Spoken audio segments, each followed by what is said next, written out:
Avui estem esporgant. L'esporgar consisteix en eliminar brots i fulles per anar a cercar un equilibri entre la part vegetativa i el raïm i assegurar una bona maduració.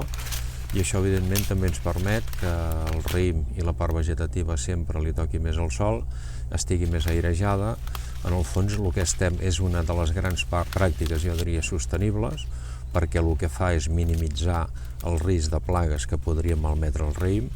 I per una altra banda, m'agrada explicar-ho, és una pràctica que no estava molt extesa antigament, però ara hi ha vinyes que no s'esporguen, hi ha viticultors que no esporguen, es fa mecànicament, i jo penso que si vols aspirar a que et considerin el millor, el teu vi el considerin dels millors, és indispensable fer una esporga, i no només una esporga, sinó una esporga de qualitat professional.